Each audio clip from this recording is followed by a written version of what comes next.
welcome. It is I, your desert-dwelling British man. There's lots of news today. One of my special projects has some great news today, and we're going to get into that very, very soon. But looking at the market here, as I said, we're going to be bouncing around the 3,859 mark. BTC dominance is at 52 and 52.1. And if you look, guys, it's kind of a red day, but it's also sideways, I guess. Anyway, let's get on to the main reason for why I decided to make this particular news video today. I decided to change things around. As you guys know, I make news videos every day, but this is a special one to me. It's special in my heart, and that is SingularityNET. The birth of decentralized AI, announcing the launch of the mainnet beta version of the SingularityNET platform on the Ethereum Network. Now, guys, in case you didn't know, I was one of the beta testers on the Ropstein network. So now they've moved to the mainnet, which is like, it's a massive thing to do. So I'm going to read to you their little blog post that they put out. This is news. This is news that not many other people will cover, apart from maybe Crypto Lark or Crypto AI Profit. Guys, you should go check them out. I'm gonna leave a link to them in the description. Too many people in the YouTube space have this they've got this weird famine mentality of like there's only a certain amount of audience to go around. I don't have that. Anyway, I'm blabbering on. Let's get into this. The creation of a truly decentralized network requires much more than lines of clever code. When the SingularityNET Foundation shared its vision of democratizing AI in late 2017, a community came together to make this vision a reality. Since then, we've emphasized that democratic governance is an essential aspect of our network's decentralization. We launched the SingularityNET beta in 3 phases. I just got in on the last phase. In the first phase, we launched the beta on the Ropstein network and gave its access to various community leaders and volunteers. In the second phase, we made the test network beta open to all members of the SingularityNET community. We've taken into account the feedback that we received and are immensely grateful to everyone who contributed. We procured the services of Solidified, which is the world's largest audit platform for smart contracts, and have now had our code audited and approved. I'm sure that Solidified is making a ton of money recently. We believe that the global mind cloud that will emerge with the rise of AI should not be owned and governed by a single entity. That I believe with all of my heart. With this launch of the world's first decentralized network of AI on the Ethereum network, we mark the birth of decentralized artificial intelligence. That is beautiful. By enabling anyone to access and utilize AI services from anywhere, and by unleashing the creativity of AI developers from all over the world, SingularityNET will be the bedrock upon which the powers of AI will be democratized. I firmly believe that, hence I have a very tiny investment in it. It's tiny because by your standards it's probably not a lot, but it's a lot to me. Okay, how to access the beta. Now, guys, I'll leave a link to this in the description down below so you can do a step-by-step process yourself on how to access the beta. I'm going to skip that here because it's really simple for you to be able to access it. They've got a 3-step process there, and it's really simple. You can go check that out. There'll be a link in the description. Okay, so it's part of our journey that lies ahead to nurture a user-friendly and intuitive payment ecosystem around the platform. We're also aware that the speed and reliability and costs of Ethereum blockchain interactions dictate that any scalable system built on top of it must minimize not only the gas costs, but also the delays introduced to the network by block mining times. Because, guys, when there's a massive project that's been released and that's been overhyped, unlike SingularityNET, you know that the network grinds to a halt.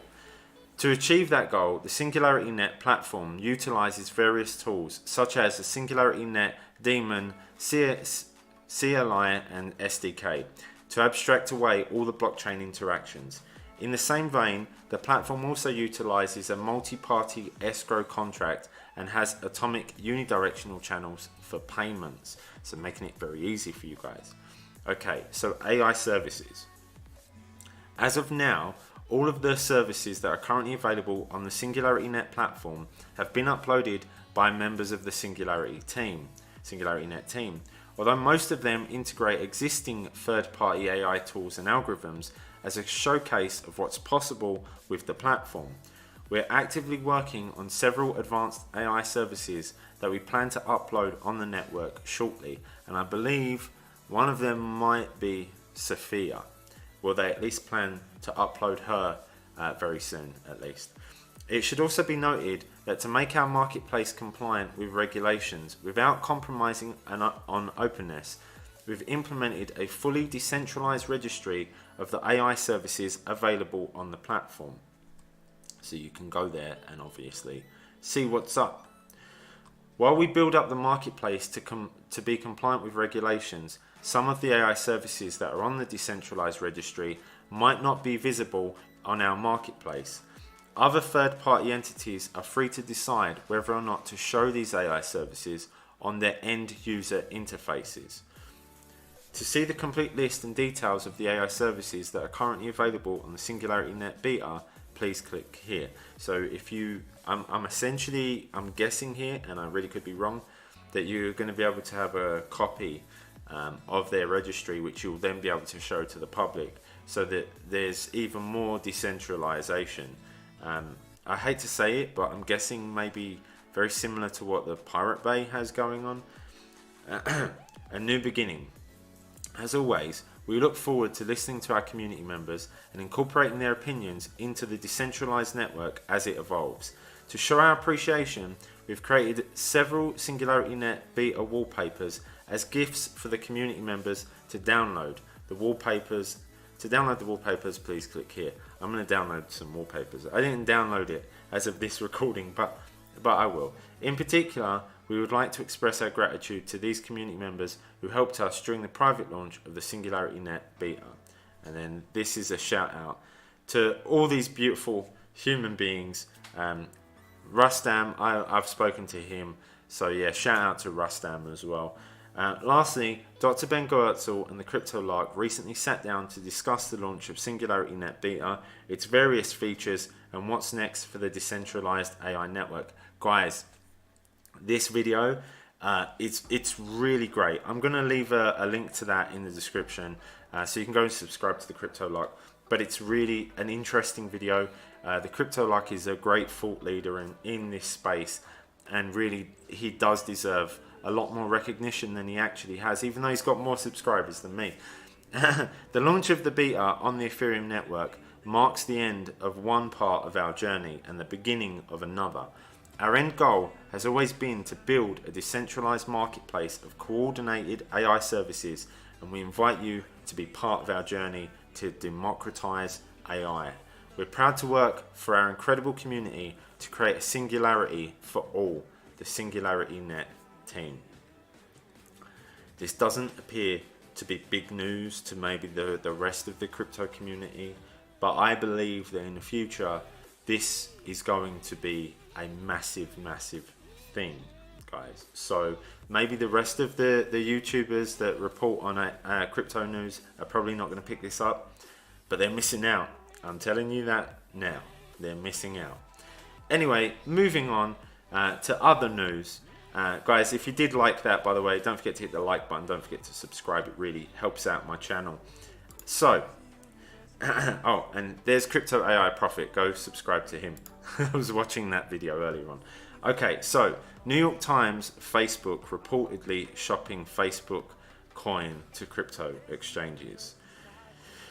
So many people predict that if Facebook were to release a cryptocurrency, that they would become the biggest cryptocurrency. I'm not too sure about that. I don't really trust Facebook myself, and I kind of lightly touched on Facebook on yesterday's video, but I'm going to go more into depth here with this article. So, Facebook is hoping to succeed where Bitcoin failed. Did Bitcoin fail? Because, I mean, last time I looked, Bitcoin hasn't found. Okay, it's still around. It can still be used. And that's the whole sole purpose of Bitcoin. It makes me really angry when people say stuff like that.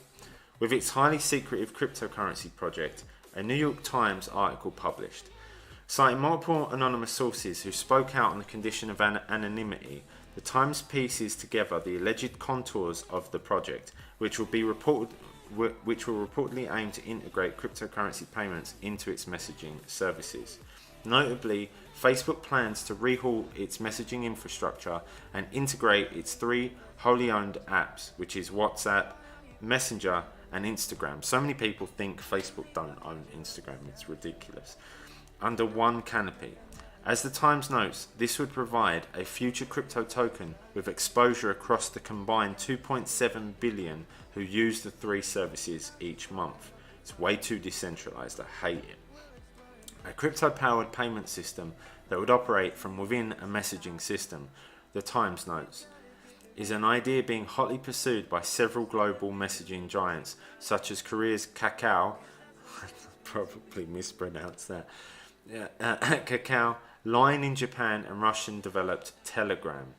I think out of all of them, Telegram's probably gonna be the most successful, in my opinion. According to NYT, Facebook launched its crypto project, led by ex-PayPal president David Marcus, shortly after Telegram had sealed close to 1.7 billion in 2 private initial coin offerings rounds for its forthcoming token and blockchain platform, Telegram Open Network. I think a lot of people are going to be buying that. Facebook has reportedly employed over 50 engineers to develop its cryptocurrency, 3 unnamed sources told the NYT. A further 2 told the newspaper that the importance of keeping the project under wraps is such that the relevant team has been given an office with separate keycard access to keep the details private from other employees. So that's a big deal. Notably, 5 sources claiming to have been briefed on the team's work alleged the forthcoming coin was most likely to be a fiat-pegged stablecoin tied to the value of 3 different national fiat currencies rather than one. Wow. Okay, so it's I don't know how they're going to do that, but it's pegged to 3 currencies, or maybe I'm misreading that. The NYT notes, citing the anonymous sources, that Facebook has already begun shopping the Facebook coin around to unnamed crypto exchanges. The question of centralization, which I hate, and how far Facebook will allow its digital coin transactions to be decentralized remains moot, according to NYT. Moreover, the Times cites industry experts who argue that Facebook is likely to face the same technological limitations and regulatory hurdles that have beset stalwart cryptocurrencies such as Bitcoin. But also, guys, as well, not only are they going to face the same issues, but because they're centralized and their leadership is known, then it's going to be very hard for them. They're going to have to grease some wheels. You know what I mean?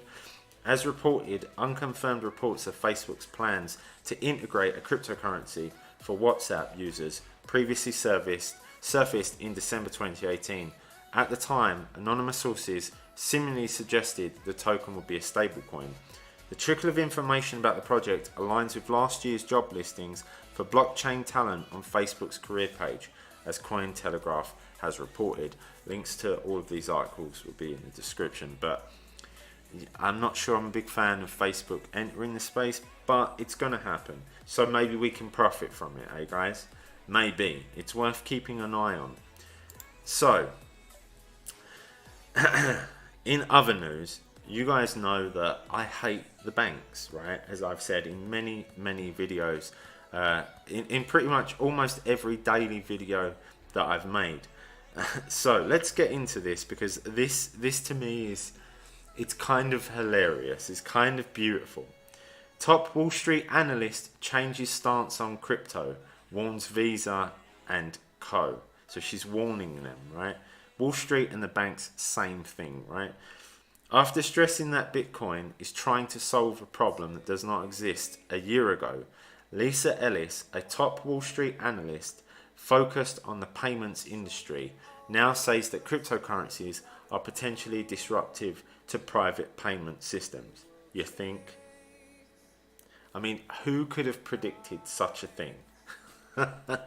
Man, they're either very short-sighted and stupid, or they're doing stuff like this, they were saying stuff like this deliberately. In fact, they actually was, because as I showed yesterday, there is plenty of evidence to show that they were entering into the well, in fact, there's no evidence, it's just a fact. They were entering into crypto during the bull market, and yet they were speaking out of one side of their mouth while doing something else. In a note to clients, Ellis, who is a partner at MoffettNathanson, a sell-side research boutique, such a weird name, wrote that the existential threat of cryptocurrency as a globally accepted, unbranded payment system that upends incumbents like Visa, MasterCard and PayPal is worth watching, but is unlikely to occur soon, Bloomberg reported. The threat should not be ignored, as progress is steadily being made to address shortcomings and compelling use cases emerge, it added. Cryptocurrency is going to eat these guys, and when there is a threat to them, they buy the threat. So that's why they're buying it. While Ellis also sees another risk of ceding the cross-border person-to-person and business-to-business payments markets to players such as Ripple and Veeam. I actually haven't heard of Veeam. That's strange, right? A global payments platform. She noted that cryptocurrencies and blockchain could open up new revenue streams for the incumbents, such as combining the network's authentication abilities with blockchain technology for tracking. Meanwhile, last January, in an interview with CNBC, Ellis said that Bitcoin is trying to solve a problem that does not exist. The consumer payment system actually works pretty well today and is remarkably efficient. The trust embedded in the existing payment systems would be very difficult to replicate elsewhere for sure. She was lying. She didn't know what she was talking about, in the very least. In a more recent interview last July, she admitted that Bitcoin is the only disruptive risk in the sense that it is bringing a whole new type of payment systems that is unbranded, public and decentralized. Now, I'm not going to play this because of copyright issues, but guys, like, there's millions of people that are unbanked in the world, right? And cryptocurrencies are going to solve that problem. And because of that, they've largely been shut out of the financial system. And we're bringing them in, which is great. Last October, CEO of Visa, Al Kelly, said that he certainly does not view cryptocurrencies as a threat to his business right now, but added, if we have to go there, we'll go there. Meanwhile, last July, MasterCard was reportedly working on a solution to speed up crypto transactions to make them more feasible for merchants to accept from consumers. When it comes to PayPal, their CFO, John Rainey, told CNBC in May 2018 that they don't see much interest in cryptocurrencies due to volatility threatening the viability of their merchants' businesses. However, he did not rule out the payment giant will support crypto in the future. As reported by CryptoNews.com last December, Bitcoin was being used in commerce at a relatively steady rate last year. However, the recent note by Ellis is not the only sign of the changing attitude towards crypto. Earlier in February, Cambridge Associates, a major consultant for pensions and endowments, said that institutional investors should look more into cryptocurrencies, according to a research note. The consultant thinks that though these investments entail a high degree of risk, some may very well upend the digital world and the physical world as well, in my opinion. But yeah, that's been the news for today, guys. That's been the things that I've found interesting. I tend to report on things that a lot of people don't really report on, although obviously the news sites do. If you do appreciate that, guys, don't forget to hit that like button. Don't forget to subscribe. And if you want to support my channel, there'll be links in the description down below where you can send me all of your BTC, and I'll gladly accept it. Anyway, I'm done for the day. I will see you tomorrow.